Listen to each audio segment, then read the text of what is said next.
Back with my good friend Norman, CEO of Elevate, and today we're going to talk about something that nobody wants to talk about in the industry, which is what are all the things nobody tells you about this job?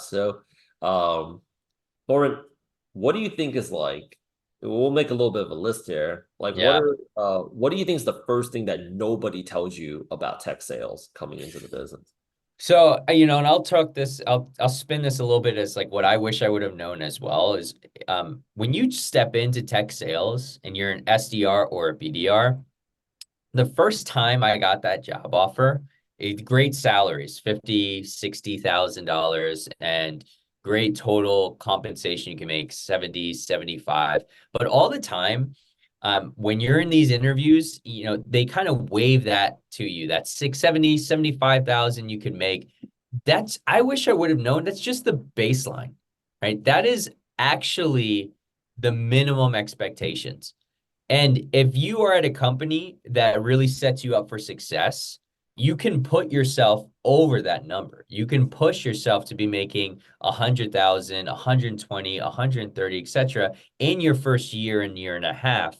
The number you're given is an anchor, and it makes you think that, okay, if I do a good job, I'm only going to get this dollar amount. And that actually sets you back because you think, okay, the only amount I'm going to budget myself this year is I'm going to make 80,000 if I hit my goals. Like you need to look at it as that's your minimum expectation, but you're going to work and you're going to put in the effort. You're actually going to come out making 110, 120 in that first year.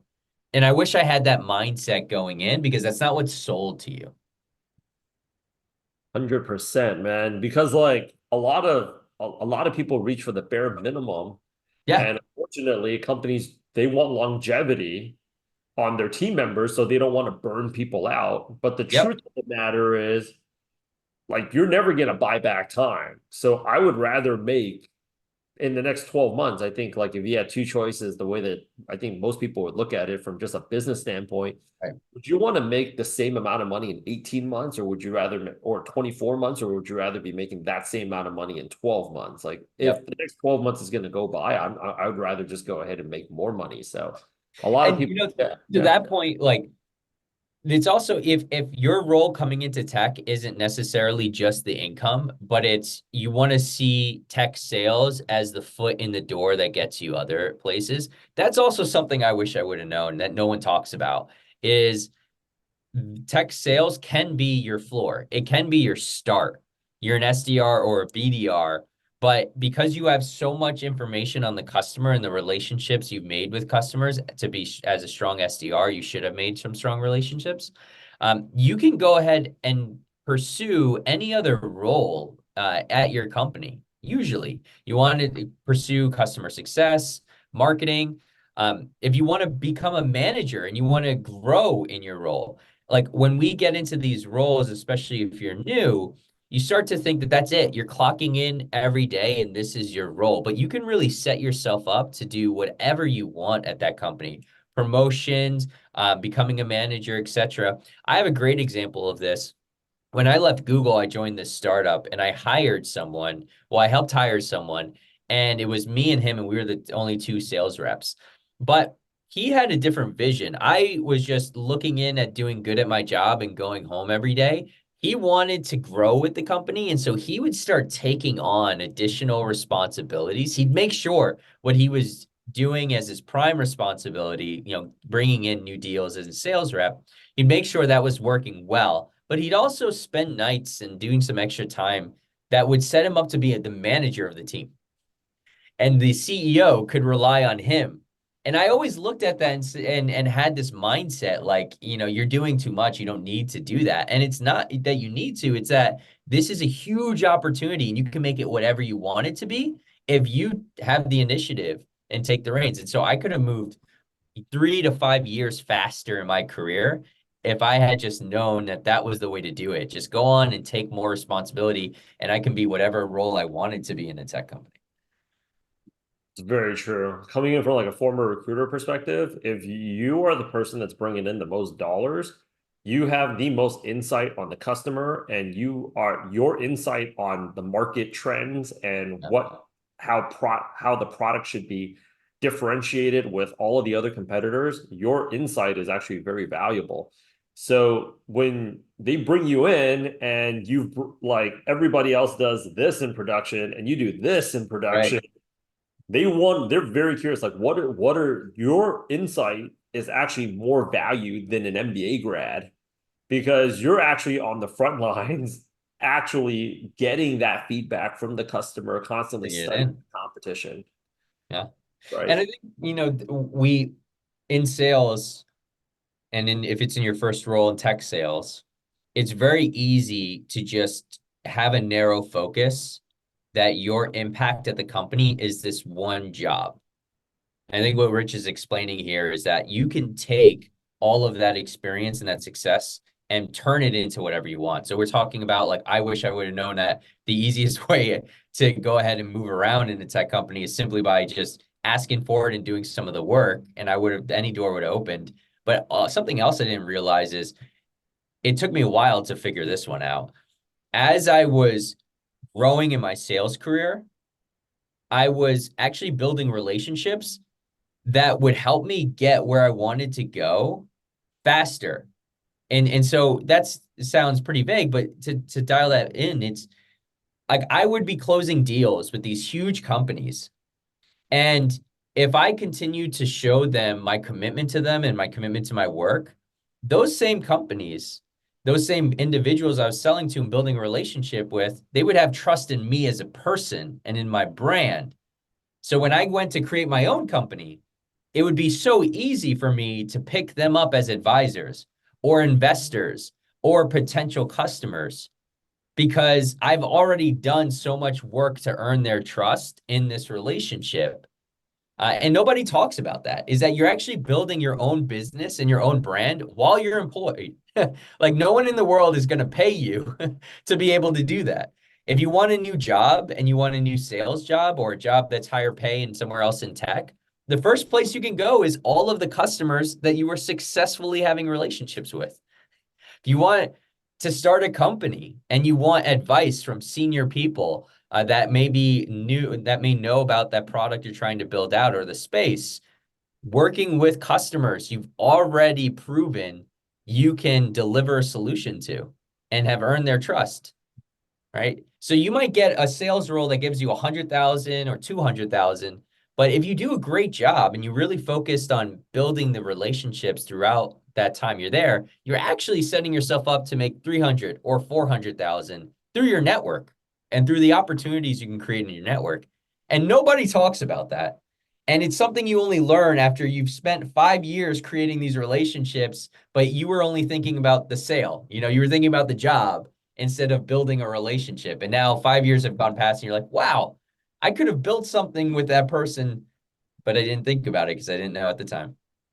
You don't talk about it, but that was actually something I noticed 8 months into my career doing B2B was Yeah. that uh they said so one of my mentors said this one thing that I'll never forget, which is like most of the deals are done on the 7th to the 12th follow-up.